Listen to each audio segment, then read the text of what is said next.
this channel. I love to be your host and I'm excited to be with you. I designed this channel exactly for people like you who come from abroad and decided to spend some years in Germany gaining some work experience over here. I'm Andreas and my passion and profession is to help people secure their fortune. I'm doing that by providing a security box which contains just about everything. So no matter if a burglar comes and takes stuff from your home, or if it burns, or if someone's making a claim against you, so you have to defend, or if you want to make a claim against someone else, it's all covered with this one box. Moreover, I make great healthcare available to people. If you can switch from the private system into from the legal system into the private system, then you wouldn't even have higher costs than you currently have. Finally, and last but not least, I help people manage their life risks, such as what would happen if someone's losing his ability to work due to medical reasons. Could he maintain his flat? Could his kids, if he has any, or he or she has any, go to the same school? Questions like this. I'm doing this by being a partner of ARAG Insurance, and this is exactly how I came to do this channel, because my most amazing and inspiring customers are expatriates like you are, and they want to get it right. They're very smart people, and they want to get it right, and so they have a lot of questions. They ask a lot of questions, and these questions inspired me to do this channel, because I think if they are asking me these questions, maybe more people like you want to know or have these questions, and so I started this channel, and let's get it started together. And by together, I mean it is you and me together, because I need your help doing this. I do not know what you want, and I do not know what you need. Just to give you a little example, the first episode is on labor law, and I originally designed it as a comprehensive curriculum of all fields of labor law. And when I presented my idea in some excerpts, I got very mixed feedback on this. And so I steamed it down a lot, and I'm just doing now the cancellation part of the labor law. And so this is what we are going to cover this week. And in the next week, we are looking at the scope of services of the Agentur für Arbeit. So what are you entitled to get it, and what are the prerequisites for this entitlement? In the following weeks, we are looking at other branches of the social insurance, namely health insurance, pension insurance, and the accident insurance. I will also have parts and bits in which I'll present the private equivalents to this, because they amend the scope of services and your entitlements, or they replace them, such as in the private health insurance. Now, really, what are my goals that I'm pursuing with this channel? But before we come to that, maybe the next topic would then be everything around renting a flat and moving away from that flat again, because I've heard there is a lot of controversy among this in your circles too, so I'll cover that. And for following topics, I'm open to your ideas. So just please note, I need a bit of time to get into it, because I want to provide high quality for you and get it right, and this might take a little time in the one or the other case. Now, what are my goals? My goals with this channel are to give you high quality information that helps you acclimate in your new or not so new, depending upon how long you're here, environment. And ideally, I want to have you as customers. And so if you like what you're seeing here, and if you think it's worthwhile talking to me, there is a link in the description box below that is leading you to my company homepage, and there is all my contact details. Please get in touch with me. I will call or email back, whatever you want, however you like. So that said, what will I do? What won't I do? In this channel, I will present legal topics, that is the respective body of law and the application of this law. However, please note that legal counseling in Germany is a privilege of the counseling professions, such as tax advisors and lawyers. So I'm not legally entitled to do any advisory on this channel. However, I'll try and find a lawyer, a partnering lawyer, so at the end of every topic we can have an open Q&A.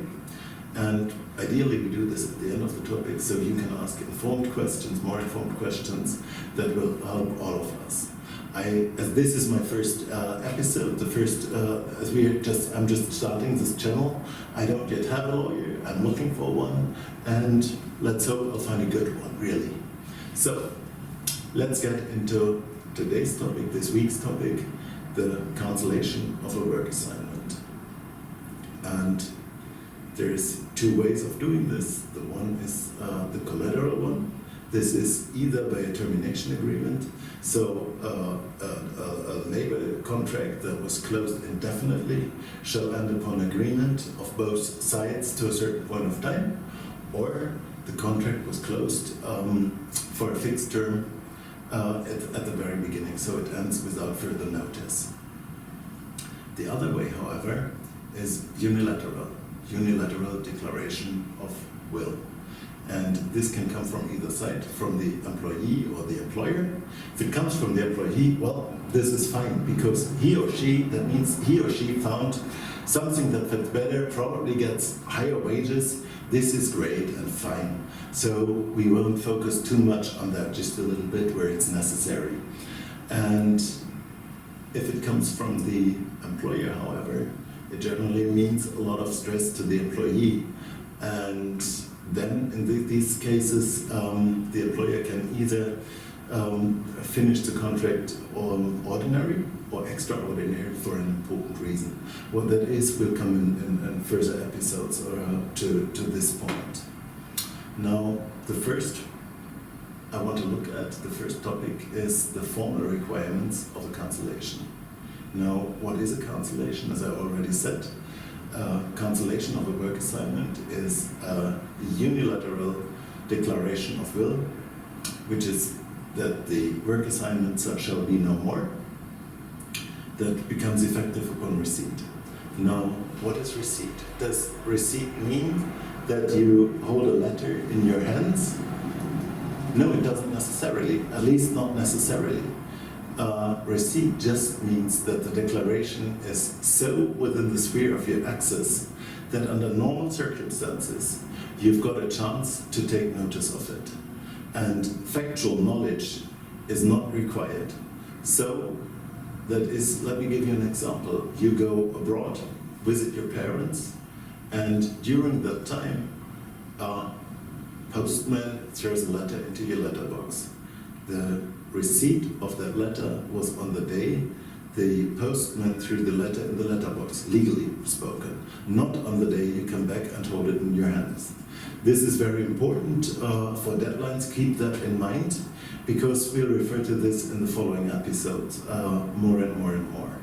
So, what are the other prerequisites for a cancellation to be legally valid? So, first of all, and most importantly, written form is required, and this is section 623 of our civil code, and that means it must be on a piece of paper and it must carry a signature of an authorized person. So anything that goes orally, "you're fired," does not work in Germany. Neither do cancellations by fax, by SMS or email work. These are all void. And this is a formal requirement, and the legal provision governing this is section 623, as I already mentioned, in connection with section 125, sentence 1. This is the voidness due to lack of form. And then I said it must be, the declaration of will must be issued by an authorized person, someone who may issue that declaration. If it lacks that, then the legal provision is section 180, sentence 1. Sentence 2, however, is giving some exceptions from that rule. And by the way, there is a very good translation of the civil code on the internet.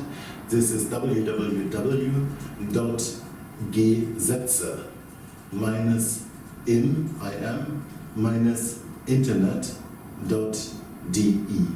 And I'll put a link in the description below so you can find it. Maybe you want to read up the one or the other provision that I'm mentioning here. So what are the other requirements?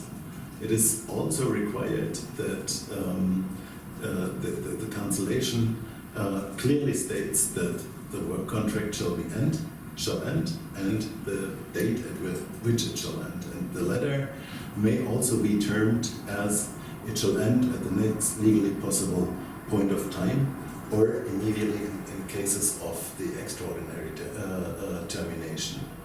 This is, it must be a determined declaration of that it shall end and when it shall end. And however, the employer must not give you any reasons for why it should end. It's just that it should end, no reasoning required. An exception to this is section 17, paragraph 2 of the Mutterschutzgesetz, the law protecting mothers.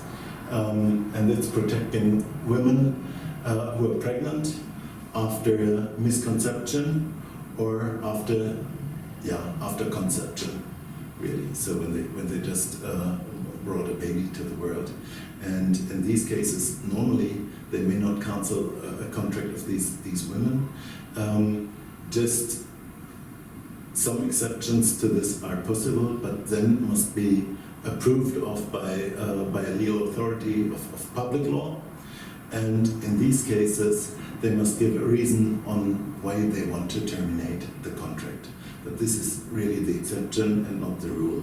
Some other exceptions are there too, and we'll get to these in the next episode. Because for now, we're done. We've looked at the formal aspects of the cancellation, and tomorrow we'll get deeper into the material law.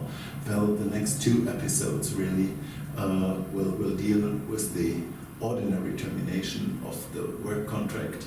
And so, have a great evening. I hope you enjoyed it. I hope you like it. I hope you share and you subscribe to this channel. Goodbye. See you soon.